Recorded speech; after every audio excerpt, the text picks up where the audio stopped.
नमस्कार, live times TV में आपका स्वागत है। और इस समय आप तस्वीरें देख रहे हैं कि यहाँ पर अर्धसैनिक बल, पूर्व अर्धसैनिक बल यहाँ पर सड़कों पर उतरे हैं और सरकार के खिलाफ मोर्चा खुला। आप देख रहे हैं काफ़ी संख्या में इस समय जो पूर्व अर्धसैनिक बल हैं आज सड़कों पर उतरे हैं और काफ़ी लंबे समय से जो उनकी कुछ एक डिमांडें हैं और उन डिमांड्स को लेकर आज ये सड़कों पर उतरे हैं।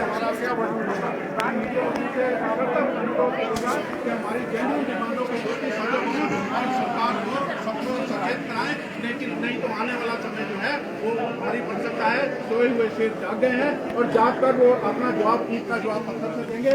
अगर वो ढंग से हमारी बातें प्यार से नहीं सुन सकते, हम सैल्यूट पर सैल्यूट करते जा रहे हैं मुख्यमंत्री महोदय को, चुनी हुई सरकारों को, और करते भी रहेंगे। ऐसी इसमें कोई संख्या नहीं होनी चाहिए किसी को कि हम देशभक्ति में किसी से पीछे होंगे। हम हमेशा आगे हैं, पैरामिलिट्री के सदस्य हमेशा आगे रहेंगे, लेकिन ये बात नहीं है कि हमारी तरफ लगातार अनदेखी करती जाए और जनरेशन के ऊपर जनरेशन खत्म हो जाए, हमारा अपना स्वाभिमान भी खत्म हो जाए। मैं आप सबको सैल्यूट करता हूं। भारत माता की, भारत माता की, वंदे वंदे वंदे वंदे। पैरामिलिट्री एकता जिंदाबाद, पैरामिलिट्री एकता जिंदाबाद, पैरामिलिट्री एकता जिंदाबाद। त्याग, तपस्या और बलिदान पैरामिलिट्री की पहचान, त्याग, तपस्या और बलिदान, पैरामिलिट्री की पहचान, त्याग, तपस्या और बलिदान, पैरामिलिट्री की पहचान, त्याग, तपस्या और बलिदान, पैरामिलिट्री की पहचान। भारत माता की। आज आप लोग सड़कों पर उतरे हैं और काफ़ी लंबे समय से डिमांड्स आपकी हैं और आज आपने सरकार के खिलाफ भी मोर्चा खोला है, तो किन डिमांड्स को लेकर आज आप? पैरामिलिट्री 70 साल से बेनामी की जिंदगी जी रही है। पैरामिलिट्री के सारे विंग जो हैं वो बेशक आईटीबीपी है, वो एसएसबी है, वो सीआरपी है, वो बीएसएफ है, सीआईएसएफ है, असम राइफल है, सब बेनामी की जिंदगी जी रहे हैं। उनको अपने वजूद का पता नहीं।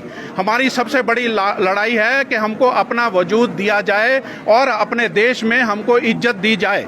दूसरी बात, आज तक हमारा वजूद इसलिए भी नहीं है कि कोई सिस्टम इन प्लेस नहीं है। हमारे कोई सरकार के पास, हमारे डीजीज के पास, हमारी केंद्र सरकार के पास, हमारी प्रदेश सरकार के पास 70 सालों में भी एक भी ऐसा सिस्टम नहीं है कि आज प्रदेश सरकार भी बता सके कि कौन से डिस्ट्रिक्ट में कितने पैरामिलिट्री के सदस्य हमारे जीवित हैं या कहां पर वो रहते हैं। जब सिस्टम प्लेस में नहीं है, सारी वेलफेयर स्कीम्स जो बनाई जाती हैं कागजों पर, वो किसको दी जाएंगी, कैसे दी जाएंगी, उसका फायदा कैसे लोगों तक, हमारे साथियों तक पहुंचाया जाएगा। वेलफेयर बोर्ड का गठन नहीं है। एक कागज के ऊपर 6 साल पहले से एक वेलफेयर बोर्ड बनाया गया था, नाम भी बनाया गया था। 6 साल में उसकी कोई मीटिंग नहीं हुई, ना उसके बारे में कोई पता है, और उसके जो ऊपर अधिकारी भी पुलिस और आर्मी के रख दिए गए। आप एक बताइए कि एक हार्ट ऑपरेशन करने वाला डॉक्टर अगर दांत को ठीक करेगा या दांत वाला हार्ट का ऑपरेशन करेगा तो उसके बारे में उस आदमी की क्या स्थिति होगी। यही पैरामिलिट्री वालों की स्थिति है कि हमारे बारे में हमको पूछा नहीं जाता, दूसरों को पूछा जाता है जिसके बारे में उनको पता नहीं है। सीजीएचएस की फैसिलिटी जीरो है स्टेट में। एम्पैनल हॉस्पिटल, शर्म की बात है, पूरी स्टेट में सीजीएचएस का एक भी एम्पैनल हॉस्पिटल नहीं है, जबकि हमारे पंजाब में, आसपास के राज्यों में जो है पूरे 100 से 150 हॉस्पिटल एम्पैनल हैं, जहां पर हमारे हिमाचल के लोग भी वहां पर जाते हैं। इतना खर्चा करके जाएंगे, इतनी दूर जाएंगे और अपनी दवाइयां लेकर आएंगे। ये हमारे साथ कैसा न्याय सरकार दे रही है कि भोले भाले हम पहाड़ी लोगों के साथ हमको अन्याय किया जा रहा है कि हम लोग बोलते नहीं है, चुप रहते हैं, इज्जत करते हैं, सैल्यूट करते हैं, उसका हमको खामियाजा भुगतना पड़ रहा है। इसके साथ साथ हमारा केंद्र वेलफेयर बोर्ड के साथ पेंशन की बात है। 2004 के बाद जब से पेंशन बंद कर दी गई है, आप बताइए कि एक जवान जो सीमा पर अपनी जान बलिदान दे रहा है, वो और आर्मी वाले के साथ खड़ा है, जिसको पूरी फैसिलिटी है, वो भी वही गोली खा रहा है, दूसरा भी वही गोली खा रहा है, उसका भी परिवार है, उसका भी परिवार है, सब कुछ बराबर होने के बाद उसकी पेंशन, उसकी सहूलियत, उसकी कैंटीन, उसका सब कुछ बंद कर दिया गया है। तो ये किस प्रकार का न्याय हमारे साथ सरकार दे रही है। और 70 साल से एक सरकार नहीं, जितनी आई सरकारें हैं, सबने अन्याय किया है हमारे साथ और सोए हुए शेरों को जागने पर मजबूर किया है। हम आप मीडिया बंधुओं से ये अनुरोध करेंगे कि हमको न्याय दिलाएं, हमको पहचान दिलाएं कि हम पैरामिलिट्री हैं, हम पुलिस नहीं हैं। हम पुलिस बंधुओं को सैल्यूट करते हैं, उनकी ड्यूटी के लिए उनको सैल्यूट करते हैं, लेकिन हम पुलिस नहीं नहीं है। हम आर्मी नहीं है, हम आर्मी के साथ भी ड्यूटी देते हैं, हम पुलिस के साथ भी ड्यूटी देते हैं, हम भारत माँ की जय करते हैं, संविधान को सैल्यूट करते हैं। 24 घंटे इस देश में रक्त की भांति, शरीर में रक्त की भांति घूमते हैं। कभी कश्मीर में होंगे, वही जवान अगले दिन कन्याकुमारी मिलेगा। और सबसे बड़ी बात मीडिया बंधुओं, एक और चीज आपके शर्मनाक जो हमारे साथ हुई है, हमको सिविलियन करार दे दिया गया है। कभी हमारे को सिविलियन बोल देते हैं, कभी हमको फौजी बोल देते हैं। हमको यही पता नहीं है कि 2-2 एक्ट से हम लोग गवर्न किए गए हैं। वर्ल्ड में ऐसी कोई संस्था नहीं है जो CC एक्ट से, सिविल सर्विसेज एक्ट से भी गवर्न की जाती है, फोर्स एक्ट से भी गवर्न की जाती है। एक से जो है उसको फायदा देना होता है तो दूसरे एक्ट को लगा देते हैं। उससे क्या होता है कि हमारी वजूद, हमारी पहचान खत्म हो जाती है। हमको पता नहीं है कि कौन है। MHA जब शहादत होती है तो MHA कहता यूनियन ऑफ इंडिया ने आपको arm force of the union बोला है, लेकिन जब बात आती है फायदे की तब बोलते हैं कि आप सिविल एक्ट में हैं, आपको कुछ नहीं मिलेगा। तो इस प्रकार की 2 धारू तलवार हमारे गर्दन पे लटका दी गई है और फैसले से, फायदे से हमको वंचित कर दिया गया है। और अभी MHA ने एक नया सर्कुलर निकाला है कि आप लोग तो सिविलियन है। अरे सिविलियन है तो वर्दी क्यों पहनाई? सिविलियन है तो बॉर्डर गार्डिंग की ड्यूटीज क्यों दी गई? सिविलियन है तो हम अपने परिवारों के साथ क्यों नहीं रह सकते? हम हर चीज के लिए जैसी आर्मी की ड्यूटीज हैं वही करते हैं। 24 घंटे के मुलाजिम हैं, 24 में से 18 घंटे ड्यूटी करते हैं और हर परिस्थिति में हम सजग हैं, एक्टिव रहते हैं। सर, जिस तरह से काफी लंबे समय से आप डिमांड कर रहे हैं और 2007 से अभी तक पूरी नहीं हुई है, और बात की जाए चुनावी वर्ष भी है, और अगर सरकार आपकी डिमांड्स पूरी नहीं करती है तो अगला आपका निर्णय क्या होगा? कि सरकार के साथ जाएंगे या उनके खिलाफ इस चुनावी वर्ष? अगर नहीं मांगी तो सर, बंधुओं से ये मैं बात बता देना चाहता हूँ, मीडिया बंधुओं से, कि मैंने पहले भी एक बार बोल चुका है कि हमारी कोर कमेटी जल्दी ही निर्णय लेने वाली है। आज भी कोर कमेटी की मीटिंग है हमारी इस रैली के बाद में, और हम दूरगामी प्रभाव के इसके लिए हम एक मीटिंग करके निर्णय लेंगे। अगर हमारे बारे में अगले 10 दिन के अंदर हमको बातचीत के लिए नहीं बुलाया गया, हमारी मांगों के ऊपर और सैनिक कल्याण के बोर्ड के ऊपर अगर कोई बात नहीं की गई और हमारे को बुलाकर उसका गठन नहीं करवाया गया, या कोई ऐसी हमारे को संभावना नहीं दिखी कि सरकार वही हमको सोए हुए शेर की तरह मानने को तैयार है और हमारी बात को सुनने के लिए तैयार नहीं है, तो कोई पता नहीं है कि 10 दिन बाद हो सकता है हम कुछ कॉन्स्टिट्यूंसी पे, हो सकता है हम 68 की 68 कॉन्स्टिट्यूंसी पे, हो सकता है हम कुछ भी करने को तैयार हैं। जैसी हमारी कोर कमेटी, हमारे सभी साथी निर्णय लेंगे, लेकिन अगले 10 दिन बाद ये निर्णय आपको बताया जाएगा कि हम पहले हम वेट करेंगे, समय देंगे। सरकार ये ना कहे कि हमको समय नहीं दिया गया, हम बार बार समय दे रहे हैं, अब भी समय देंगे। 10 दिन बाद फिर हम अनाउंस करेंगे हम कितनी कॉन्स्टिट्यूंसी में अपने आदमी खड़े करेंगे, ताकि हम लोगों का, मीडिया का, सबका सम्मान हासिल कर सके। जय हिंद, जय भारत।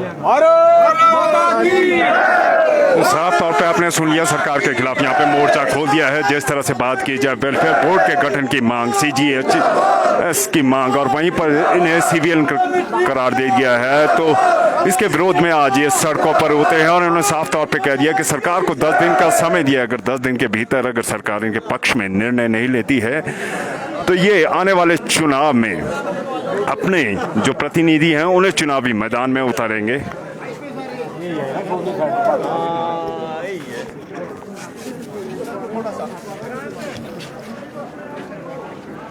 मैं सरकार से रिक्वेस्ट करना चाहता हूं कि सरकार के पास ये फिगर नहीं है, ना ही सेंट्रल सरकार के पास ही है, ना स्टेट सरकार के पास है।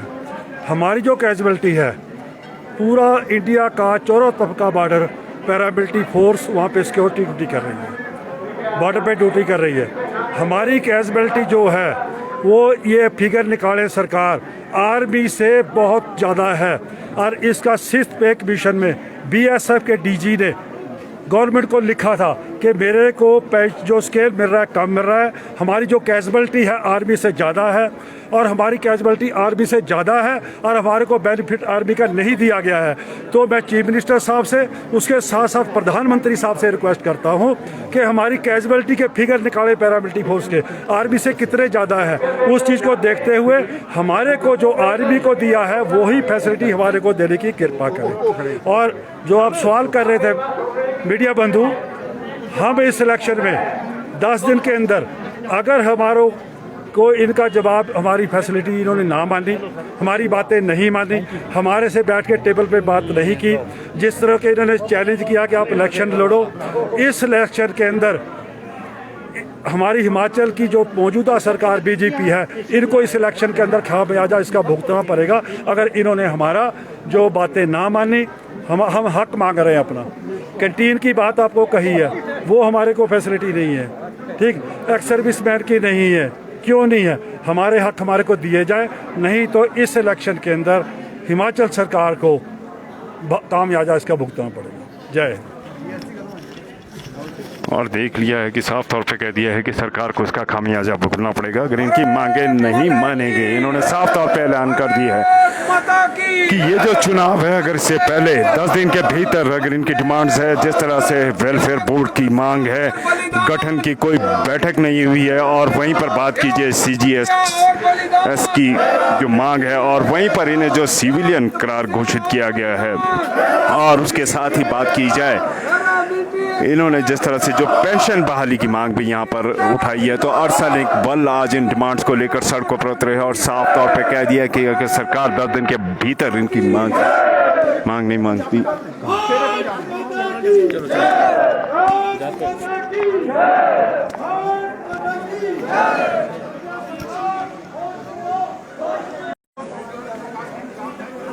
तो दर्शकों, अभी तक के इस लाइव स्ट्रीम में इतना है। फिर मिलेंगे नई खबर, नई जानकारी के साथ। तब तक के लिए धन्यवाद।